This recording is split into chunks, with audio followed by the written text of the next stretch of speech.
Good evening. Hello there. What's up? I want to do what's up. I want to go what's up. What's up? How are you doing, Maz? I'll be honest. I've been better, but I'm okay. Well, hello, Dran, Bat, Mike, Robert. Thank you. Hey, Steven. Hello, y'all. Good to see you. I promised Dran I'd give him a shout out. I just saw him today in Sacramento. Dran won one of our sabers, not the Dark Saber, but I think before that or the one before that. Recently, Dran has won one of our sabers. Nice. Yes, he did. What's up, Robert? All right. So, how are you, Van? Woo-wee. It's been a Ark in the dark that's weekend. Actually sitting in the light. Yeah, you've had a big weekend. Yeah, I was at a dispensary yesterday. Steven and I were there from 9 until 4 yesterday. And met a lot of people. That was a ton of fun. And then we were in Sacramento today. And then I thought our next thing wasn't until Sac Anime, but then Steven is telling me we've got like 2 next weekend or 1 gig next. We have 1 gig next weekend. Duran. He says, thank you, love you guys. Woo. We love you too. Well, that's good. I myself, so the only reason I'm struggling is like yesterday I started feeling kind of weird. Mm-hmm. Felt okay most of the day today. And then while I was Sundays are the days I go to visit my mom. And today when I was at my mom's, started feeling sore here, and I realized my lymph node is swollen. Then I started feeling like tired and icky. And Omac Mike says the Dark Saber is so friggin' awesome. I love it. Awesome. Christian May says I just came to give my love to Ben. Good dude, and his gauntlets are amazing. That's very, very kind. That's a little foreshadowing for our incredible guest that we have tonight. Ben of Smuggler's Den is our guest tonight, so that's very, very exciting. But first and foremost, it is time for the nerdy news. All right, everybody. Yes, tonight in the news, first of all, and I'm not going to give like guilty, not guilty kind of a thing. That is not something I do. Jonathan Majors, who played Kang, has been arrested. Wow. He is out now. He was arrested for assault, strangulation of a woman. Oh my goodness. And his lawyer, kind of like his lawyers, representatives, say he's had no wrongdoing. They're submitting evidence proving it's true. And that it's not true, like that his innocence is true. Right. Whenever someone like a big name gets arrested for a crime, I tend to hold off any kind of real judgment. Right. Before, like literally was just reported the other day, like why are people jumping? But you think about it, like especially for women who have been a victim of sexual assault. Yeah, Christian, like I don't know him personally, so I couldn't even say whether he's a good dude or not specifically, but whether he did it or not, it's hard because women and men who are victims of sexual assault, sometimes people just want to believe the victim, and I can understand that. I've been a victim myself. And then she has recanted her statement that he did it, apparently. And if she had, it's still hard to believe whether or not he did or did not do it, because a lot of victims will get scared and then recant their statement. Right. So I myself am holding off like any kind of personal like thoughts on it, like whether I think he did it or not or whatever, until like the investigation just started. So I'm not going to make any big judgments on it. Robert has not seen the new Ant-Man movie yet. I've seen it. It's fine. It's fun. It's mostly silly. But I mean, it's worth going to see it. Or if you don't like to go to the movies or you can't because of like health reasons or whatever, at home is fine too. Right. Next on the news, Ahmed Best. If you've not seen Mandalorian, tell Kelleron Beck. Yes. Okay. So if you haven't seen Mandalorian, Ahmed Best is actually the actor who played Jar Jar Binks. Okay, in the prequels, and he got. Wait. Should we say spoiler? I'm not going to say who he was specifically and what he did in the episode. But he had a very big role in this last very big, awesome role in this last episode. And I think it's so good to see an actor who was torn down so bad because the role he played was so disliked by so many. And even got suicidal and he had death threats and stuff. It was very scary. And I feel like it was like wonderful poetic justice for him to be in such a big role. Now, if you guys did not know, before he was Jedi Kelleron Beck in this last episode, he actually played Jedi Kelleron Beck on a Star Wars Trivia Kids TV show. Right. And it was canceled because of COVID. Yeah, he got so much hate for Jar Jar. Yeah, and it's very sad. And he played the host of this game show as Jedi Kelleron Beck, and they brought him back as this Jedi. He was so awesome. Okay, I'm not going to spoiler anything that happens in the episode. But hold on, did you know that that's actually Ahmed Best's third character in Star Wars? No, I did not. So what's very interesting was after Phantom Menace and Jar Jar got so much hate, George Lucas felt bad and gave him another role in Attack of the Clones. Okay, but he was just like this guy in the bar in the background. But what's interesting is the character, I can't remember the first name of the character, but his last name is Beck. And so when he became Kelleron Beck is actually a relative to this guy. Yes, I did hear about the relative thing. Bat Mike says, if Ahmed is playing Kelleron, is he the same character from the trivia show?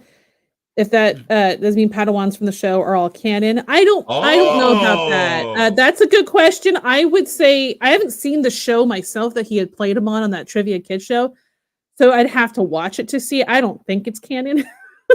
Right. I know he is canon. It was during Star Wars Celebration. Okay, gotcha. And they had discontinued it because of COVID. Now, the shot you see of him in the middle here is a promo shot like from the kids show. Right. On the left in the background is his appearance, the moment you see him in Mandalorian last episode. And you can see the one thing that's very different about him is on his robes, there's like this golden writing inscribed. Right. It's so pretty. Right. I mean, I looked at him and went, ooh, that's pretty. I want to wear it. Anyway, so I think that was just so freaking cool. And so if you guys want to check out, you want to check out an interview with him, it's linked in the description below. So I think it was really cool to find out if that was the interview where he actually talks about like the moment he was on the bridge and he almost like committed suicide and then he had like second thoughts. I don't know if this interview specifically said that or not. I've read like three like articles, so I'm not sure if that's the one I put up or not. Right. Just a really cool thought. But Mike, I think it's kind of it's very interesting thought. I think it's really interesting to think that, could those Padawans from the show be canon? Right. They may not be alive anymore if they are. Yeah, I was gonna say they were canon until episode 3. And then if you want to see the article about Jonathan Majors, it's linked in the description below. It's just from about 4 hours. It was updated about 4 hours ago. So that is your nerdy news from Metso. Oh, I love that you got the Ahmed Best story in there. Oh, I had to. I was like, I'm not gonna not have that in there. Christian Mays, Ahmed Beck was the character in Clone Wars. That's Ahmed was just he was just a character drinking in the bar or whatever. So Ahmed is supposedly a relative of Kelleron. I mean, that makes sense. All right, so next on our list, guys, we have our Flow of the Show. Our Flow of the Show is a weekly feature for flow artists, whether it be fire art, gloving, using your saber. Yola said, but can we also just give Dave props for having realistic clones on screen again? Woo! Thank you, Dave. Yeah, and they actually even had Tamora Morrison do the one line that the clone stop him or whatever. Yeah, all right. So thank you, Dave. Anyway, so James Kaiser is our producer for Flow of the Show. So he goes and finds a flow that we feature every week. So here's your Flow of the Show. Wait. Did you say wait? Yeah, what was the name of the artist? Harvey Williams, aka Revanant. Thank you.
That was fun to watch. Yes, you got that dark high flow.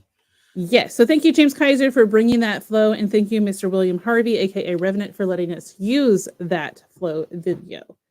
So, you want to move on with the next part?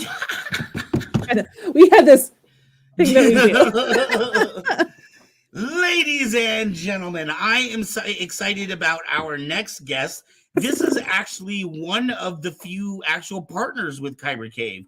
We consider ourselves partners with two other organizations. One is the one you're about to meet tonight. The other one you've met several times, Ripper Blades. We still are really good friends with these organizations. But once you meet our guest tonight, you will know why we are so excited to have Ben and his company as a partner of Kyber Cave. So with no further ado, please give it up for Mr. Ben with Smuggler's Den. Ow!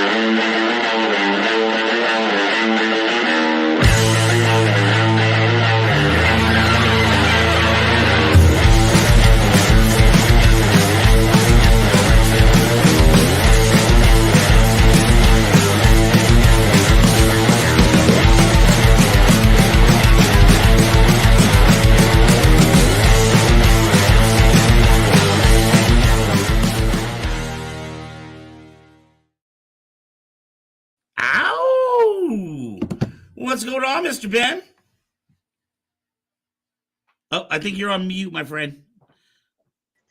My bad, sorry. So, having a good night so far. It should be a good time. Oh man, dude, that Nihilus mask was sick. Oh yeah, Man, yeah. I can't take credit for that model. I didn't make that one. That was just a print I did for somebody.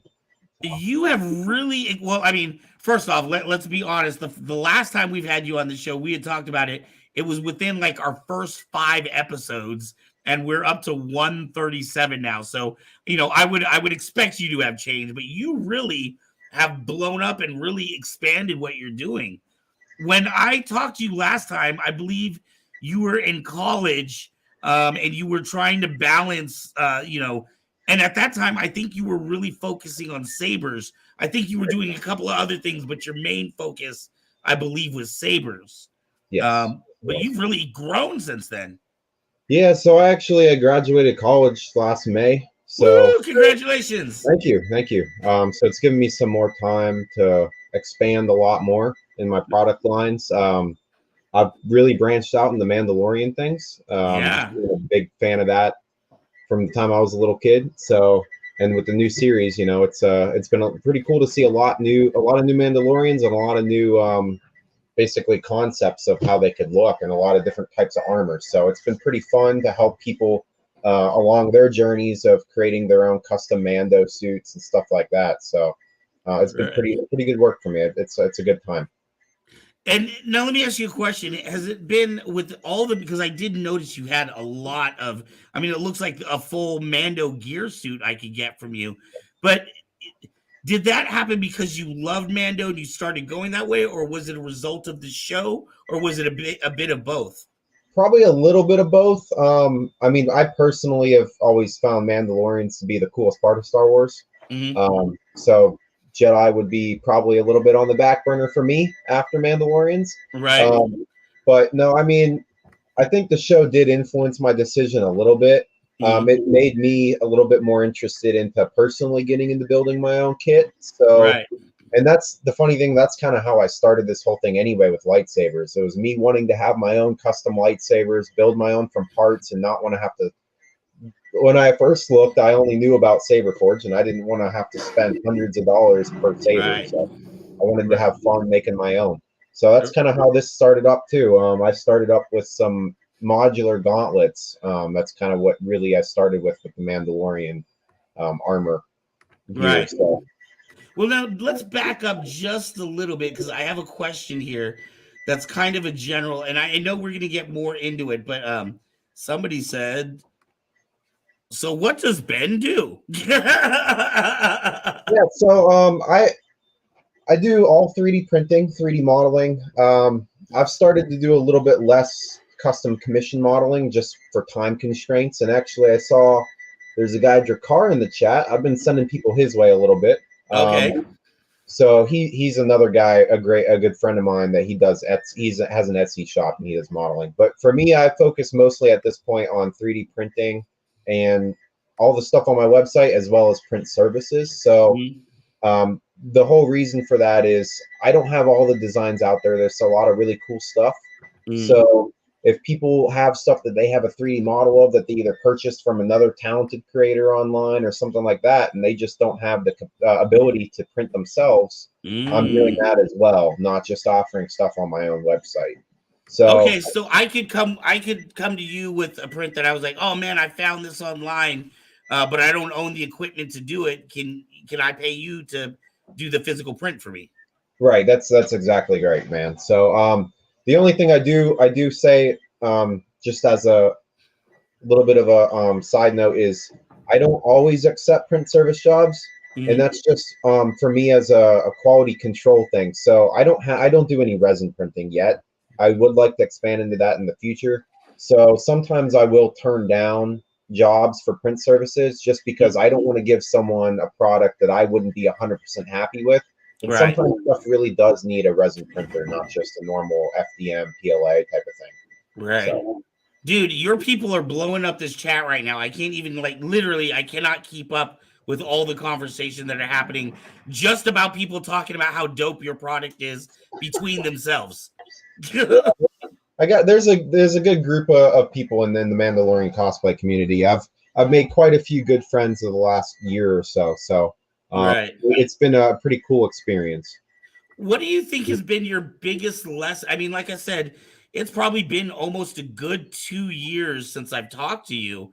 And when I talked to you, you weren't just starting, but you weren't super far along in your business. It was still a baby business. Yeah. What do you think your biggest learning lesson has been in this couple of years? Let's see, probably a little bit of time management skills and balancing. So when I had first started, I was getting orders out within a week of them getting placed, just because there wasn't any volume really.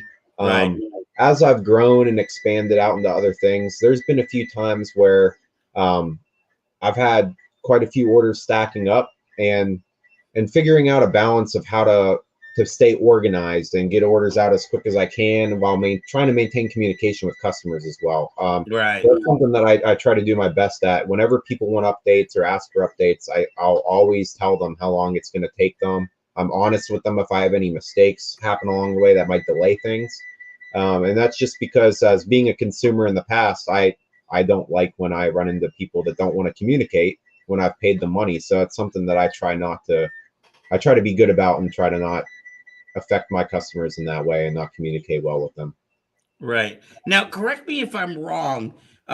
When we talked last time, I know you were in college. I want to say, and I may be thinking about somebody else, but I want to say that you even had kind of your parents helping you with the business because it was just a little overwhelming with the school and the business and everything else. Do you have a bigger team now, or is your family still helping you? Is it primarily you, or what's your deal? So yeah, it's still just a small family business at this point. I haven't branched out and really hired any employees outside of that. Funnily enough, I do a lot of the modeling of any of my new products. I do all the business end of things. I do all the customer relations, customer service type things. And my mother is the 3D printing expert. Without her, my print quality would not be nearly as good. She spent a lot of time learning this machinery. She's able to take these machines behind me apart without any directions, take them apart, maintenance them, put them all back together. So I've been very blessed having their help and support along this way. My dad actually does give me a lot of design input ideas all the time. I'm actually modeling a new gauntlet attachment right now that was pretty much purely his idea. Oh, wow. So I'm doing a lot of stuff with the two of them. Yeah, and it's been a pretty cool experience getting to do stuff with my parents like that. So I think I'm pretty blessed in that way as well, having their support and assistance in this. Right. Do you is your business all online, or do you like get out to cons or anything? So far it's been all online. I'm in the beginning planning stages of trying to get out to some conventions. Maybe starting in October, I'm looking at a small, well, not technically not convention, but a small like art fair that I would like to maybe go to, and it's a local one for me in Melbourne, Florida, so on the east coast of Florida. So with that though, I'm looking at, it's one of my new product lines I just started. I became a merchant member for, it's called Ars Morendi, and you may have seen that little bit in the montage there. It's all like tabletop gaming related things. So yeah, I saw some like cups and other koozie type things that are printed. So I got a lot of cool ones from that designer. Got like dice boxes like this with like lids and stuff that you can do. A lot of cool stuff like that. So I'm looking at that maybe for my first event to go do like that before I go into a convention and do something more Star Wars related. Right. You got a question here from Christian May saying, how's the new Gauntlet closing system coming? Yeah, so I'm not going to show it right now because I'm keeping it under wraps till it's proprietary. Done. So, yeah. So that was, like I was saying earlier, that's the first thing I kind of really did when I was getting into Mandalorian armor. I wanted to make a gauntlet system, and that is on my website now, that they have modular attachments, and I got one right here. This is a top shell, top half of the gauntlet that you wear, and essentially how it works is you've got a lot of really high strength magnets for the attachments. So I got things like whistling bird launchers that can go on and off. You put those on and they don't come off at all. Shake them as much as you want. I got other things like, this is kind of inspired by Boba's box blaster from the side of his gauntlet. So there's side brackets too, so you can kind of put that on there, put that on there, and you can kind of just mix and match and make your own gauntlet loadout. Customize it just the way you want to. Yeah, stuff like flamethrower. This is a custom flamethrower design I made, really heavy duty flamethrower. So we got stuff like that. So yeah, but to answer his question, that new gauntlet system, the design is done. So that was the biggest flaw I think in this original gauntlet design, is just the closure system for keeping them closed when they're on your arm. They rely on these magnets pretty much alone. So the new system I designed, it's got a whole latching mechanism where, and I've tested them now. I put them on, I close that latching system. I can shake my arm around as much as I want and it does not come open. Wow. So it's a big improvement, I think. And I've also put some more details into the shell, so it's not just like a plain smooth shell on the sides apart from your attachments. So now, Ben, would you consider yourself a cosplayer as well? I mean, do you wear your stuff and test it out and go see what the kids think? So I have not finished one yet. I'm in the middle of making my own custom Mandalorian suit. So something that I basically, I got two little pieces here I can show off my kit that I started with. So this is a little arm plate that I made. This is 3D printed as well. So this actually started as a piece that looked like this, just a printed plate. And then I took it all the way to this point here. And then I've got another one that's going to be for the same arm, but up on the shoulder, kind of like another FET style plate. And I did it as like a tribute. I love that. So yeah, I'm slowly working. The idea behind this is to kind of be a veteran, former Bo-Katan type follower that fought in the Mandalorian Civil War against Maul. So right. Ahsoka tribute. Right. But yeah, and I've got my work in progress helmet here, sitting here, that I'm working on. This was another thing I printed, as well as my chest plate that I'm working on. So we're slowly getting there. It should be pretty fun to see it come to an end. All right, Mez, jump on for a second. I'm going to grab some. We tell Tim not to jump off camera, but now I have something cool I want to show. Hi, I'm here. I'm usually not on during interviews, so I'm like, oh, hi, everybody. Oh, Christian, don't worry about that. I've told people that I'm working on it. I don't have it done yet. I just don't want to show it. So, creators know when to wait. Yeah, I actually ran into an issue about a week ago with that. Perhaps not even a week ago, of someone taking this design here, basically parts of this design, but I took one of my original rifle designs and recreated it without permission to sell to people. Wow, so, awful. Yeah, I'm so sorry to hear that. I mean, it happens. Resolved the issue, which was good, but that's why I try my best to keep things under wrap, at least until it happens to so many different artists from different types of media. So yeah, it does. Okay, now I'm going to disappear. So I started working. It's on pause now, but I started working on it. And actually, when I was going through your website preparing for the interview tonight, I was like, holy crap, I think I can get my whole costume done right on this website. But I started working on my own. Let me switch the camera here. This is my Mando helmet, obviously, but this is going to be a Marvin the Martian Mando crossover. Okay, so I've got the little brush here that I got to paint, and I got my black face mask that I'll wear underneath with the white big eyes or whatever. But yeah, I'm doing a Marvin the Mando.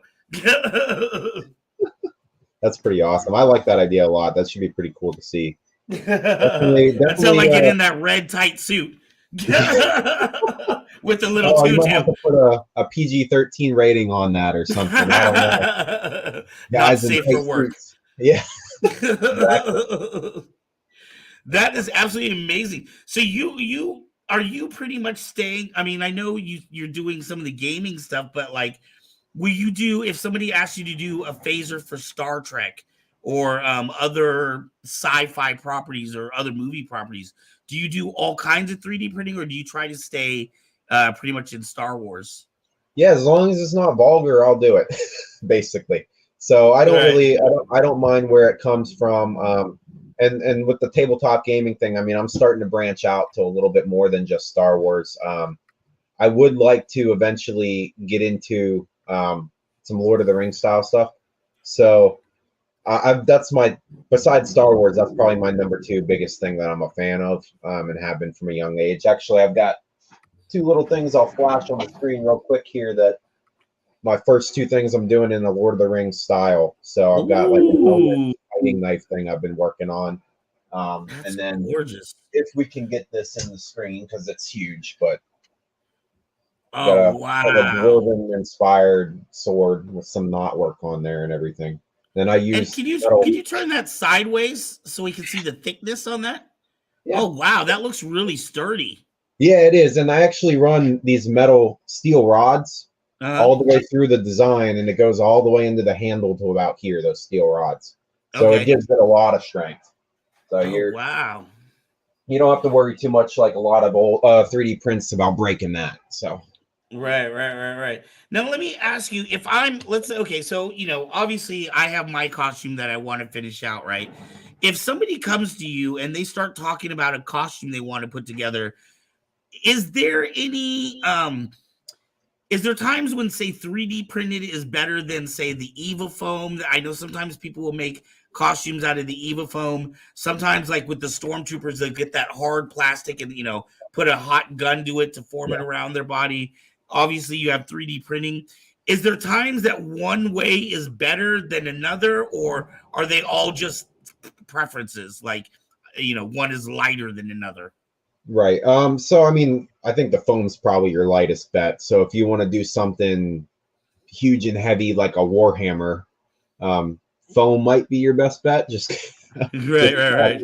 That'd be a lot lighter. But no, I'd say it really kind of depends on what you want to do and what the style is, from what I've learned. So I would say stuff that's a little bit simpler, like maybe like a classic Boba Fett style chest plate. You might be better off getting templates online and cutting that out of that heat form plastic. But things like a post-imperial style chest plate, kind of in the style of what we see in the show now, that type of stuff to me is probably better 3D printed. But that's just because you have a little bit more complex geometry to that, and it's thicker and it's got different shapes, so it's not just a flat plate that's a little bit curved around your body. And durability wise, I mean, I think foam is probably your least durable option, just because of the nature of the material. But the plastic and the printing, people have issues with printed parts and their durability sometimes, but I think I've found with that type of stuff, it usually seems like the person printing it didn't use kind of the right settings. So they're making their walls a little bit too thin on the prints. So that's something else I usually I make sure I do a good job about, is giving people nice, thick, durable prints.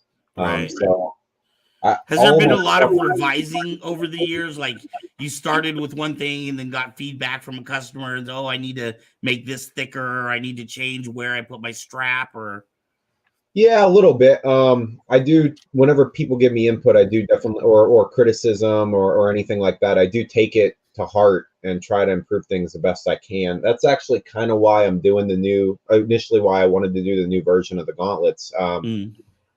I think it's funny, there's magnets I was using for the closure for this old one, these rectangular ones. Right.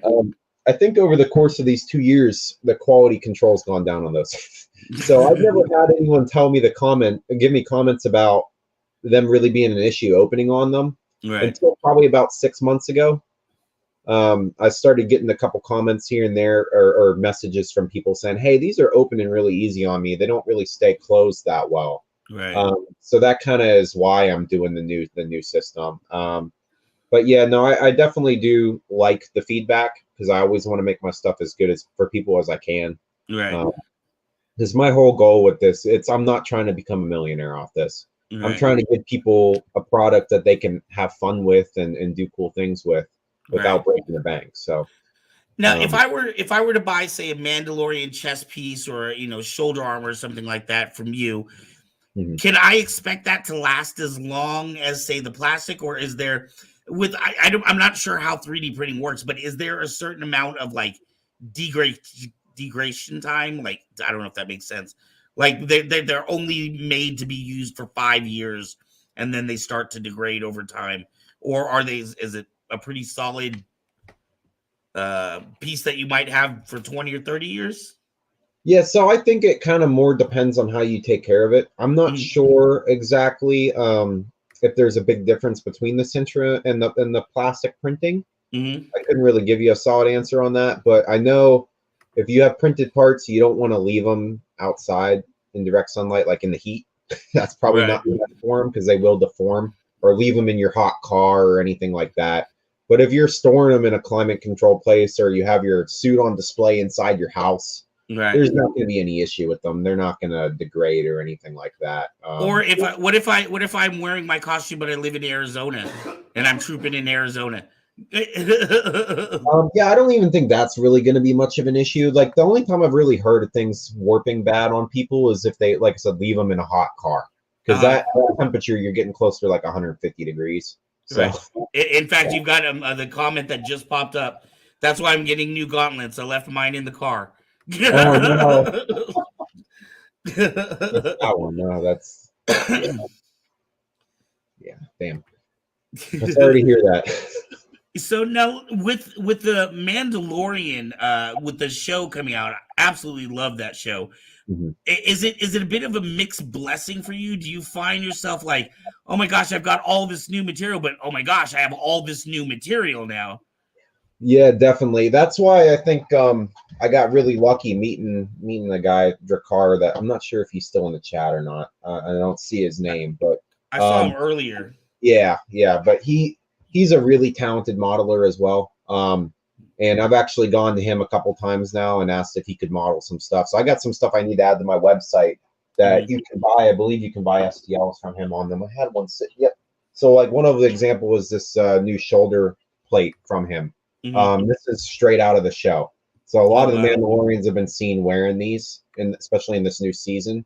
So I mean, it kind of matches the style and everything, and it's something he was able to model in a couple hours sitting down doing. So it's nice to have friends that can take some stuff off your plate and you can work with. And it's pretty cool because then I can share the love with him. I sell stuff, I can give him a little bit of a kickback as well. So it's a way of expanding my product line so people can come to one place to get everything they want to get, and also helping support other people at the same time. So this is the way. Yeah. Now, exactly. Do you do? This is the way. Thank you, Miss. Do you do like custom paint and all that as well, or is that on the customer at the end of the buying experience? As much as I would love to, I don't think I have the experience for that yet, and I definitely don't have the time for that in my life. So I mean, it's enough for me to keep up with stuff around here. I'm in the Army Reserves too, so that still takes up a lot of my time. So I mean, yeah, I would love to. I do know there's a lot of talented people out there that do painting though. So I mean, I think there's people that are a little bit better suited for that than I am. Do you have any I mean, I know you've got your hands full with everything that's going on now, all of the projects, and then with the gaming and stuff, but are there other places that you want to get into, or other things that you want to try? Maybe not even movie related or anything like that, but I don't know, like something in the sports realm, or doing something different with 3D printing that maybe most people don't think about. Right. Yeah, I mean, we can go the sports route. I played lacrosse in high school and 2 of my years in college, and I've actually recently been considering going back and trying to coach my old high school for that, because I'm back local in the area I grew up in, and I don't know, I've always loved that sport. It's a lot of fun. Good way to stay in shape too is challenging some kids to some conditioning drills and running them with them. So yeah, no, I think that's something I would like to do too, is just kind of give back a little bit to the community that helped shape me into the person I am now. So I don't know, that's something I've been considering lately. Have you ever now I'm only thinking about this question because of a particular person we have in the audience right now. Have you ever been asked to make something or to reconfigure something with somebody's disability in mind? Maybe they're like, the person I'm thinking about is a wheelchair bound gentleman right now. If he wanted a Mando suit, are you able to adjust some of the things, or are they pretty much how it is how it is? It depends on like which products on my website. So I definitely would love to give that type of thing a shot. I think that'd be a pretty cool project to try to take on. I will say that some of the stuff I can't modify because they're not my models, they're not my designs. Right. And I know some of them I'm not allowed to modify. So it really depends on what exactly they were looking at. That would be a pretty detailed, long conversation, I think, to hash out their ideas and see where I could go to help make that happen. But you're not close to the idea at all. No, definitely not. I think that'd be a pretty cool thing to try to take on. I mean, I love brainstorming ideas too. So even if I end up not being able to help the person, specifically me, I would still be down to help brainstorm ideas and help them get them on their way to doing something like that. So yeah. Has there been something that you've made that you've just been like, well, not just something, I should ask you, what is the top thing that you've made that you've been most proud of yourself for being able to do. Like maybe it was a problem that you didn't think you could overcome, and then it just came to you one night and you figured it out. Or maybe it was, something that seemed overwhelming at the beginning, but you figured a way through the forest. Has there been any one project that you were just like, man, I can't believe I actually got that done? You know what? I think, and I actually did pull it onto the screen for a second there. So something that I'm always like extremely, I try to do really hard with my designs is make them modular. Mm-hmm. So you got the modular gauntlets and all that type of stuff. And I wanted to get into rifles, right? Mm-hmm. So something I did here, this is actually a mix of two of my rifle designs. Mm-hmm. And the first one I did, it was a repeater rifle, which is where that stock comes from there, right. Like a lever action. And I made basically a lever action version of Din's rifle from the first two seasons. Mm-hmm. And then this is mostly from my second rifle that I made. But yeah, doing this, someone's saying, show them the lever action. I don't actually have the pin in here right now, so it's not really working. See, it just fell off. But yeah, so there's a rod that goes in here. This is actually for my buddy Andrew that I'm going to be sending him real soon. But yeah, so I mean, there's magnets in this that make this work as well, and this little base plate down here. So right. When you get the product, you end up gluing this. There's a slot in it under the bottom of the stock, and then the magnets and the lever catch it. So it holds it closed pretty damn well. Yeah, works as intended, exactly. The lever would just hinge on here. So you get that lever movement you can have fun with while you're in costume. Right. Yeah, these designs both took me probably 40 hours or so to model them, each rifle. Wow. And going into the whole design phase of making something that you can switch all of the parts in and out with, to kind of just make whatever rifle you want to out of your head. Right. It's something that I think it was a pretty good accomplishment for me. I had a lot of fun doing it, and I was really happy with the results. So like I said, this is a combo of two of the two rifles I have so far. I've got two more planned and I've sketched out, but I haven't started modeling yet. Right. And I do the same thing. I got two pistols, and I just finished printing. The printer just ended while we're on stream here. Just finished printing the last parts of my third original design pistol that I'm going to be hopefully releasing within this week. And I do the same thing with those two. So it's I do everything modular if I can. Right, I just like that. I like that. I think it's fun to be able to let people make their own stuff. And I did the same thing with my lightsabers when I first started out too. Right. So. What percentage? I mean, when you first started, it was pretty much lightsabers, right? I mean, that's how we started talking. What percentage do you think you're doing of lightsabers now compared to the Mando stuff? For sales, less than 5% lightsabers at this point. Right. It's all about the Mando stuff right now, huh? Yeah. I mean, I still do occasionally come out with a couple new designs. I don't have one out with me here right now, but my most recent one I did was a Darth Malgus lightsaber with the big blades on it. Right. I actually just started priming that for sanding. I'm gonna finish that one, but yeah. So I did that. Actually, I got a couple of them here. Just I don't know. I've come out with probably 5 to 10 since we last I was last on this show. But yeah, I got Cal Kestis's that I do. Ooh, look at that. And end on there, and I have a double blade version of that. Can you hold that up again really quickly so the audience see? So for people that don't know, you can install that. You can get that painted and installed just like a typical lightsaber would do. Yeah. So every single one I do, the pommels have sound vents. So in this one, you see all those holes there in the bottom. That's all a sound vent for a soundboard and the speaker. I use these heat press inserts here that you can see the brass. Right. So what that does is I have a press with a heat press that heats up that piece of brass and it melts it into the side of the plastic, so you can see it's nice and where's the camera? Nice and flush there with the side. Right. And that lets you use set screws, for your LED and blade retention, and not have to worry about stripping out the plastic. So it makes a permanent metal thread in the hilt. So it makes it a lot more durable for use for installs than your normal standard printed hilt that some people do. Yeah, I got a lot of fun ones. This was probably the one I'm the most proud of. Yes. original Ezra hilt. And I actually made this where you could install like a little light in here too. I have a little plug in there that I did with it. I want to say the last time I talked to you, that was like your brand new hilt. Probably, yeah. I don't have one with me right now either, but I have the new live action version of the Dark Saber. I've got one of my other new favorite ones I know I didn't have before. I have both of them, but I only have the long version right now, the main hand. So I have Ahsoka's hilt. Right.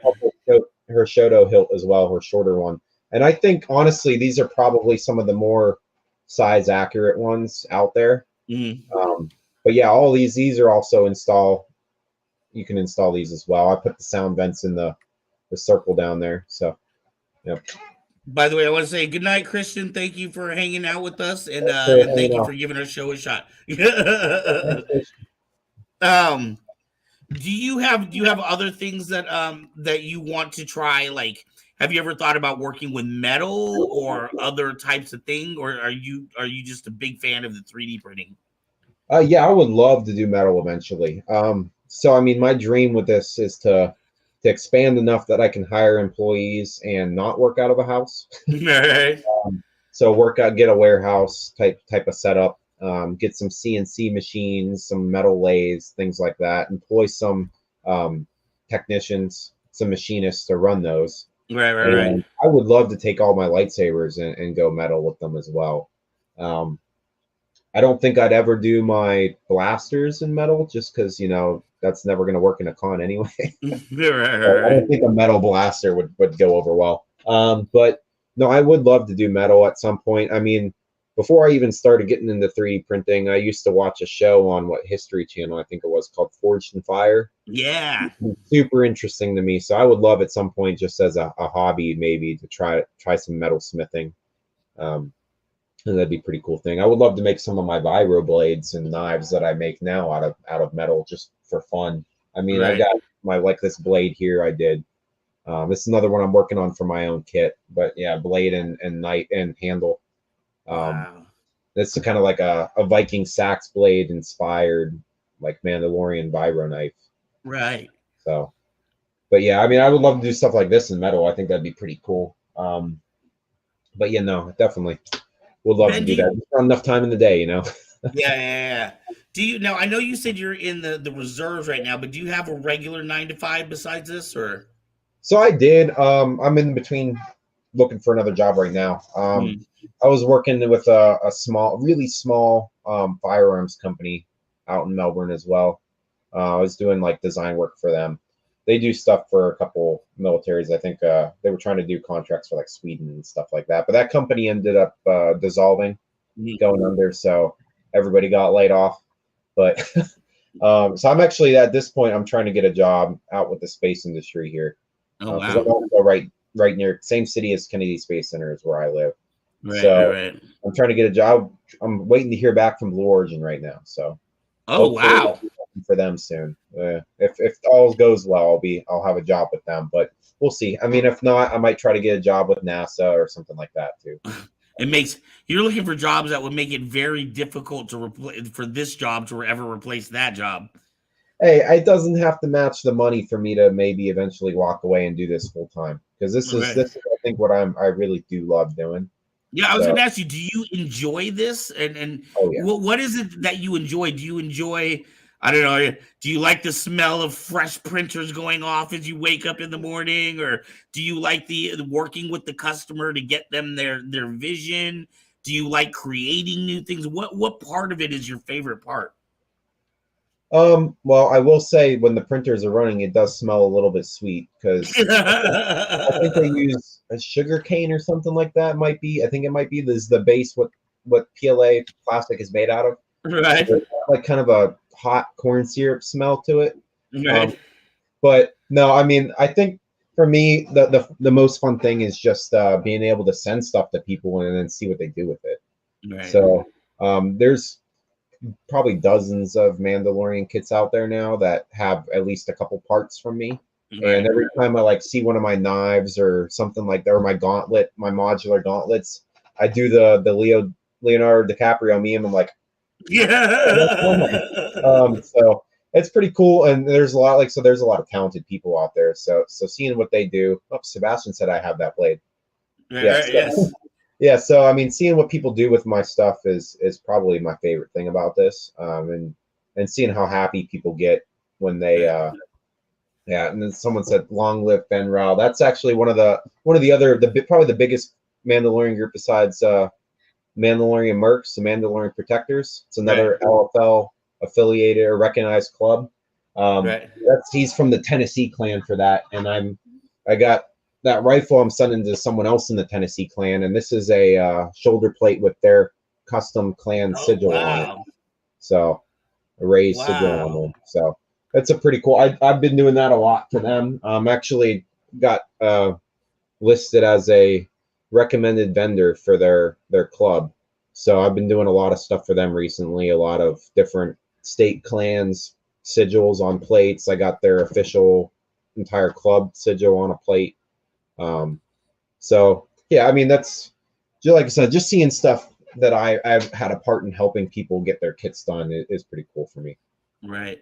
Have you, okay, so I asked you if you were going to cons like as if you were a vendor, but do you go to cons as just like a person that just goes and has a good time, or? So not yet. I'm actually planning on going to Dragon Con actually this year. So that would be my first one. I wanted to go to MegaCon, didn't really work out time-wise for me this year or money-wise. And then because that's real close to me. I'm like 45 minutes from Orlando. Oh, wow. But, yeah, so Dragon Con is what I'm shooting for. Oh, yeah, and don't forget Mandalorian Wolfpack. Yeah, that's another one that I'm actually good friends with the two brothers that founded that. Oh, wow. Really good guys. So that's another pretty big. I think there are over 1,000 members on their Facebook group as well for that Mandalorian costume group. So that's a really cool one as well. So shout out to them. And they're another LFL Lucasfilm recognized club as well.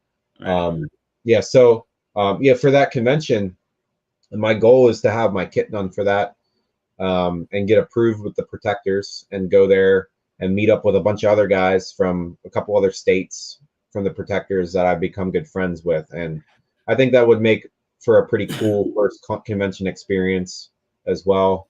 I've got my dad is building his own custom Mandalorian armor kit too at 58 years old. So he's trying to get that done as well for Dragon Con. So I think that would be pretty cool to see him there in a big heavy Mando suit, and I go in mine. So I think that's kind of our goal right now. Nice. Well, Ben, hey, we're getting ready to wrap up here. Do you have anything you want to leave with people? Any words of thought, or to let people know anything that you might have coming up? I mean, thanks for coming out, guys. Great show that Van and Mezzi put on here. So man, you have a ton of supporters. I love your audience, man. Oh, they're all good people. That's like I said, this the lightsaber community is really cool. And then when I found the Mandalorian cosplay community, I'm like, this is awesome. These people are great. So, yeah, but just leaving off. I mean, if you want some stuff, shoot me a message. I'll answer questions whenever people have them. And for people that are watching, we're gonna have your information. The link to Smuggler's Den is going to be down below in the descriptions. If you want to find out how to get to his website or his Facebook, you can check him out there.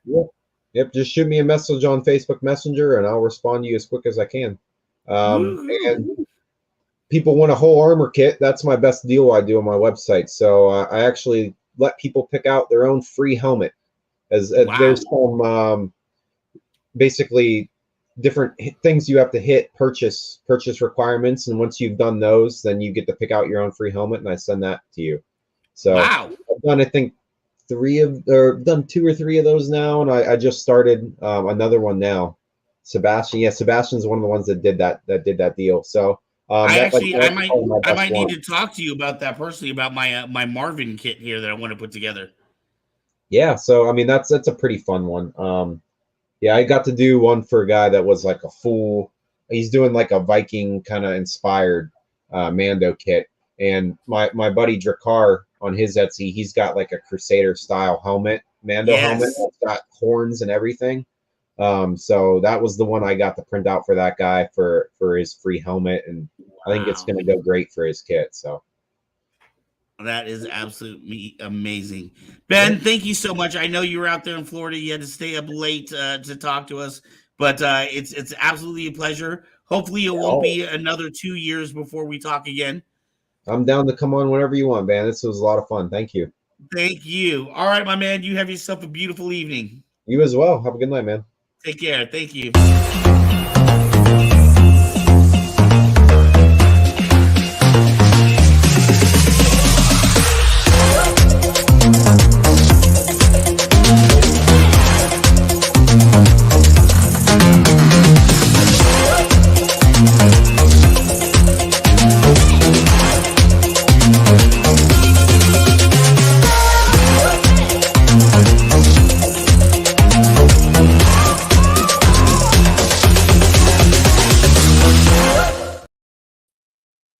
That was quick. Hello. Yes. What is that? What talking to you? Are you ready to be a Mando? Oh gosh, I could never ask. This is the way. His stuff is absolutely amazing. Like I said, when I first met him, he was primarily doing the 3D printed sabers, and we had gotten a few of them just to try it out to see. Now our market is more into combat stuff. They don't necessarily want. They want stuff that they can beat each other up with. So, but I've always admired his work. Nothing wrong with beating each other up. Thank you so much, Ben, for coming on. That was a very nice interview. Yes, his website and the Facebook page are in the description below. I did post the website into the chat as well while people were talking. Excellent. So thank you so much for that. All right. Well, moving on, we have another producer on this show. If you don't know him, you haven't been watching. His name is Kevin Hogan. Con in Northern California because he's that all of them. He is. His name is Kevin Hogan. He is our convention reporter. Every week he goes to a convention and he reports back, about what they did, and he also lets you know about ones coming up. So, without further ado, here is Kevin Hogan. Hello, this is Kevin Hogan from Northern California with another episode of California Comic-Con Adventures. On the weekend of March the 19th, 2023, our friends over at Ohana Comic-Con visited the Fremont, San Jose, South Bay area there. Ohana Comic-Con, as you know, is a Comic-Con that travels up and down the state of California in a different city every weekend. Sometimes they go to 2 Comic-Cons on the same weekend there. They're great if you get a chance to visit them, to come to a town near you there.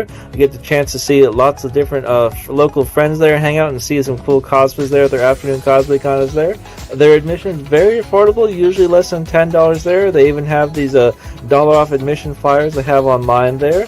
And they're usually in areas with free parking there, like local Elks Lodges there, Veterans Halls and stuff like that there. So definitely recommend checking them out there. And also that same weekend there, on March the 18th through 19th in Sacramento, was SAC Comic-Con Winter 2023 there at the Safe Convention Center in Sacramento. I myself there was walking around as Dr. Octopus there. Got to see lots of people from the Spider-Verse and lots of Spider-Man variations there from the multiverse of Spider-Man there, and lots of other cool superheroes walking around there in their giant vendor hall there. It was really cool. It was a bit rainy outside there, but it was a perfect day for a photo shoot. Walking around there, got to see Venom, Black Cat, and lots of other Spider-Man characters walking around there, so it was really cool. Definitely looking forward to seeing all these fun people there, other SAC Anime and future Sacramento Comic-Con events there. And also that same weekend there was CarrierCon 2023 over in Alameda there on Saturday, March the 18th. Now, CarrierCon is interesting because it's a year-round museum that the USS Hornet, but the Hornet is a floating aircraft carrier that hosts special events.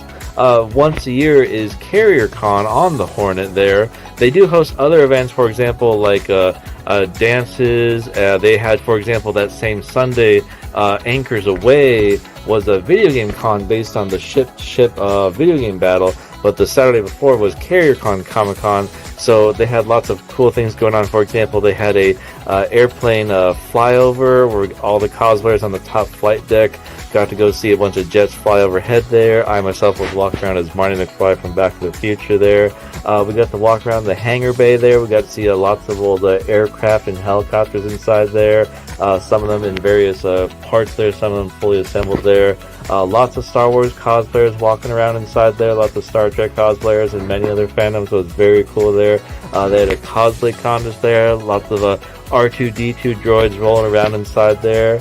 One thing I would advise there is that cosplayers do have to walk up some stairs to walk up the about 2 stories height deck from the dock to the ship to get inside there, and everyone else kind of has to go up like a scissor lift, like a construction site to get inside there, so it can take a turn there if you have to haul a bunch of vendor haul stuff there and get inside there, so it can be a bit of a tricky there.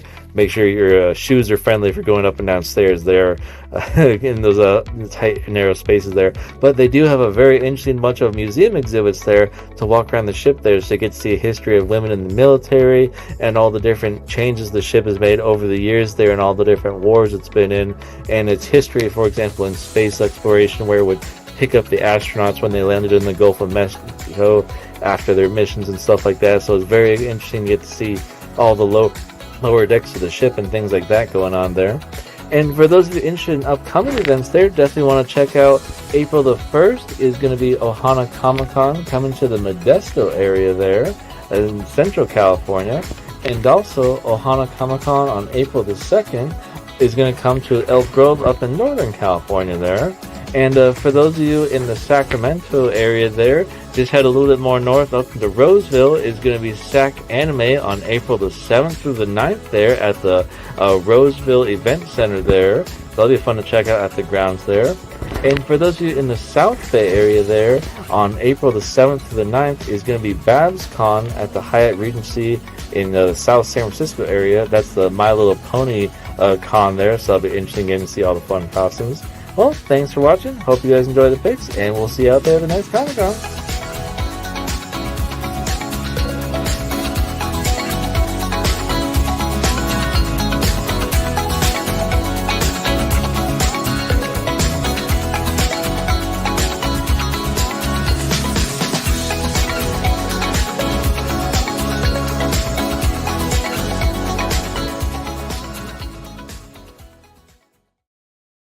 Nice. And just to add on, Kevin Hoganson, CarryCon also has free parking, and he got to see the air show fly by this year. Yes, and Say Wong reminds us that VacaCon is in April and SAC Anime is coming up. We will be at SAC Anime Roseville. VacaCon, we're on the wait list to get in there, so hopefully we get into that spot. But yeah, for those that don't know, in California, if you live in Northern California, you can literally go to at least 2 cons every single weekend. And it's pretty crazy how many California has. Yeah, Kevin's video, he does at least two cons every weekend for just his videos. And the other thing that he mentioned that I thought was absolutely amazing, I would like to get more information on, is he says OhanaCon is expanding to where, so now in California, OhanaCon is a very interesting con in that it's a smaller con. It's only like $10 to get in.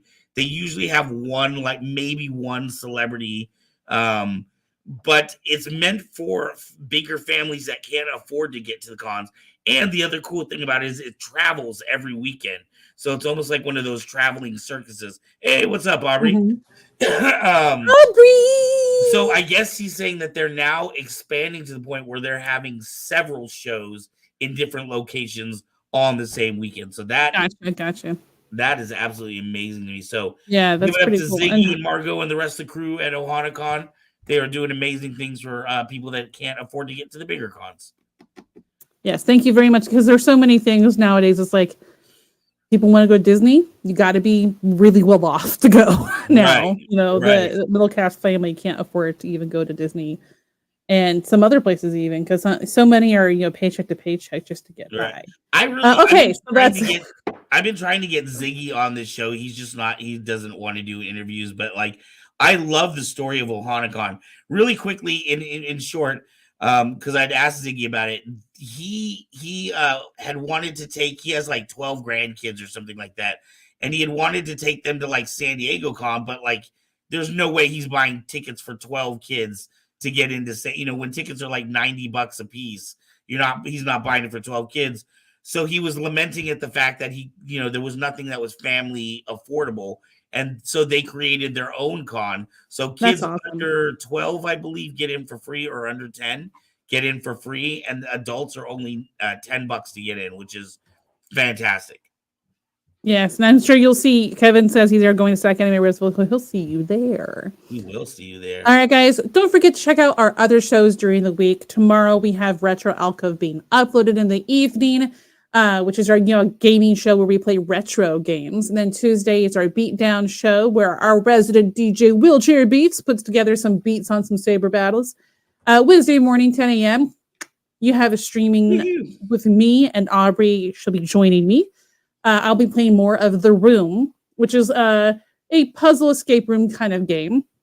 And then Wednesday evening at 5 p.m. of Hearts of Kyber with Art here and our DJ Wheelchair Beats, AbiliTV, with mental and physical disability discussion show and how it's portrayed in the media as well. And Thursdays, we have another gaming live stream at 8:15 p.m. Pacific, right after our sister channel Distance Nerding, which is also Tuesdays and Thursdays. I know they do their podcast then. And then Friday night at 8 p.m., we have our topical discussion show with heavy and light topics where our hosts discuss these things and their views on it and are very respectful towards each other. But be careful, children. This is 18 plus recommendation because there is bad language and adult content kind of discussion going on. That is called Kyber Cave After Dark. Yes, so it's After Dark. And then Saturday morning is our brand new show. We've had 2 episodes so far called Saturday Morning Nerd Out. It is our news discussion show. We'll go over headlines, reviews, different things like that. And so tune in for that kind of a show. And of course, your current show that you're watching now, Saber Rattle on Sundays at 7 p.m. Pacific. And don't forget, this show, we give out a free Saber every 100 subscribers. We are at 50 right now, I believe. So we need 50 more subscribers. We're at 1,052. 52. So we need 48 more subscribers until 48, which is crazy awesome. Giveaway. You can check right now. I'm going to double check right now. Yeah. 1,055. I also want 1,055. We have 45 subs left. Holy goodness. I also want to remind people that right now until the end of next month, Oliver Saber's, actually all of our product on our website is 20% off.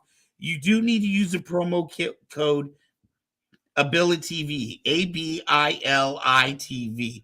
We're going to get that up on the website at some point. You can put it on the main page. Thank you. Yeah. This is like right now, a lot of people don't know how to get the discount. Anyways, everything is 20% off this month and next month. There is a reason for it. Thank you, Bat Mike. Right now, trying to raise money. We have a GoFundMe for our producer, Jon, who's in desperate. It's also in the description. Thank you so much.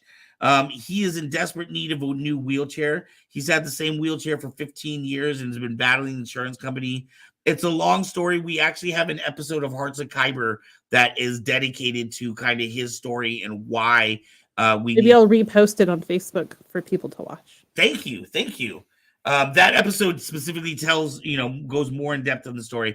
But the long story short is he needs a new wheelchair and some modifications, and 20% of everything. Not only do you get 20% off, but then another 20% of your purchase then goes towards Jon's wheelchair. So we hope to be able to get that for him by the time Star Wars Day rolls around.